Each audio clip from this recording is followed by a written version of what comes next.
The Bardoli નાગરિક સહકારી bank દ્વારા સુવર્ણ જયંતિ મહોત્સવની ઉજવણી કરવામાં આવી હતી। આવતીકાલે સુવર્ણ જયંતિના ઉપલક્ષ્યમાં એક પત્રકાર પરિષદનું આયોજન કરાયું હતું, જેમાં સુવર્ણ જયંતિના વિવિધ કાર્યક્રમોનો ચિતાર આપવામાં આવ્યો હતો। સહકારની ભાવના સાથે સુરત જિલ્લા અને બારડોલીમાં અગ્રણી સંસ્થાથી નાગરિક સહકારી બેંક ગણાય છે। પહેલા જૂનું મકાન હતું અને ત્યારબાદ સને 1993માં સંસ્થાના બારડોલી સ્થિત મકાનનું ઉદ્ઘાટન કરાયું હતું। બેંકને હાલ 50 વર્ષ પૂર્ણ થતા સુવર્ણ જયંતિ વર્ષ અને મહોત્સવ આયોજન થઈ રહ્યું છે। બારડોલી નાગરિક બેંકના સુવર્ણ જયંતિ મહોત્સવ નિમિત્તે આઈ કેમ્પ, રક્તદાન કેમ્પ, સહકારિતા સંમેલન, વિવિધ સમાજોને સાથે રાખી શેરી ગરબા સહિતના 12 જેટલા વિવિધ કાર્યક્રમો પણ કરવામાં આવ્યા છે। આવતીકાલને 12 તારીખે યોજાનાર જ્ઞાન વત્સલ સ્વામીના પ્રવચન કાર્યક્રમમાં પણ બેંક સહભાગી બની છે। બેંકનું સુવર્ણ જયંતિ હોય તમામ સભાપદોને 750 રૂપિયાનું કૂપન પણ આપવામાં આવનાર છે। ધી બારડોલી નાગરિક સહકારી બેંક સાથે 18,000 જેટલા સભાપદો પણ જોડાયેલા છે। નમસ્કાર મિત્રો, ધી બારડોલી નાગરિક સહકારી બેંકે તેના 50 વર્ષ પૂર્ણ કર્યા છે। આપ સૌ કોઈ એ હકીકતથી વાકેફ છો કે નાગરિક સહકારી બેંકે 50 વર્ષની અંદર 500 કરોડનો બિઝનેસ કર્યો છે અને આખા વર્ષ દરમિયાન એણે સુવર્ણ જયંતિ મહોત્સવના ભાગરૂપે કેટલાક વિવિધ કાર્યક્રમો રજૂ કર્યા। લોકોને CSR પ્રમાણે એને પબ્લિક કોન્ટ્રીબ્યુશન્સ માટે પણ પ્રયત્ન કર્યો અને એની વિગત હું તમને ટૂંકમાં આપી શકું કે મને એ જણાવતા આનંદ થાય છે કે on behalf of the Bardoli નાગરિક સહકારી બેંક BNS બેંક આપણે વર્ષ દરમિયાન 50 વર્ષના ઉજવણીના ભાગરૂપે 12 વિવિધ કાર્યક્રમો કર્યા, જેમાં વ્યારા ખાતે આપણે એક સ્નેહ મિલન સમારંભ, ગ્રાહકોનો સ્નેહ મિલન સમારંભ રાખ્યો।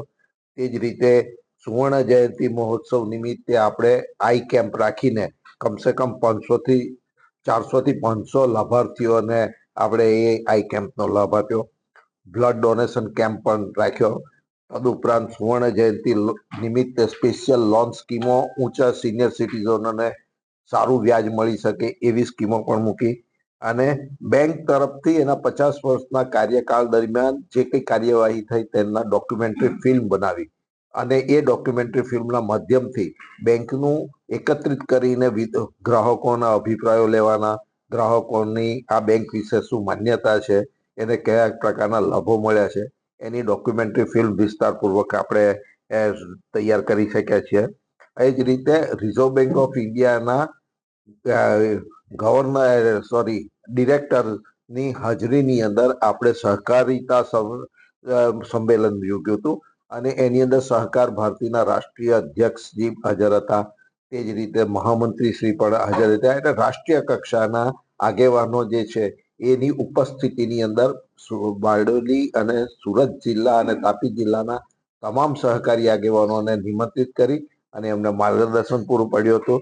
તે જ રીતે ગરબા સ્પર્ધા આપણે સ્કૂલની વિદ્યાર્થીઓ માટે અર્વાચીન ગરબા સ્પર્ધા રાખવામાં આવેલી અને 12મી તારીખે આપણે સ્વામિનારાયણ સંપ્રદાયના સંત શ્રી જ્ઞાન વત્સલ સ્વામીનો કાર્યક્રમ પણ આપણે આયોજન કર્યું છે। એને BIPS ની સાથે સ્પોન્સરશિપની અંદર નાગરિક સહકારી બેંકે સહયોગ આપ્યો છે અને ત્યાર પછી બીજા દિવસે એટલે કે 13મી તારીખે આપણે બહેનોના ગરબા રાખ્યા છે। એટલે સમાજના તમામ જ્ઞાતિના લોકોના એક પ્રતિનિધિને બોલાવીને તેની ગરબાનું આયોજન રાખવામાં આવ્યું છે અને છેલ્લે અંતે આપણે આ બેંકનું તમને ખબર હશે કે આપણે 1993ની અંદર આપણે નાગરિક સહકારી બેંકના મકાનનું ઉદ્ઘાટન આ વિસ્તારના જાણીતા સંત શ્રી અભિરામદાસજીના વરદ હસ્તે આ બેંકનું લોકાર્પણ કરવામાં આવ્યું મકાનનું।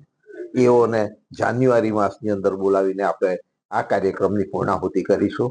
આ વર્ષ 50 વર્ષ નિમિત્તેની જે આપણે સ્વર્ણિમ ગ્રંથ પણ પ્રકાશિત કરી અને બેંકની કાર્યને બિરદાવવા માટેનો પ્રયત્ન છે અને બધાએ જે સાથ સહકાર આપ્યો છે બારડોલીની જનતાએ તેનો આભાર પ્રદર્શિત કરીશું અને લોકોને વિશ્વાસ વધુને વધુ દ્રઢ બને એવી અપેક્ષા સાથે આ ટૂંકી માહિતી આપની સમક્ષ મૂકતા હું મારા બોર્ડના સદસ્યો, મારા સાથી MD ભાઈ શ્રી પાંડે સાહેબ અને તમામ ડિરેક્ટરો વતી આપની સમક્ષ મારા કર્મચારી ભાઈ બહેનોએ પણ જે સાથ સહકાર આપ્યો છે એને ઉત્સાહરૂપ સભાસદોને આનંદ થાય એ હિસાબે હું આ ટૂંકી માહિતી આપની સમક્ષ રજૂ કરતા આનંદ અને ગૌરવની લાગણી અનુભવું છું. જી સાહેબ, આ 50 વર્ષમાં કેટલા અત્યાર સુધીમાં સભાસદોની સંખ્યા હતી?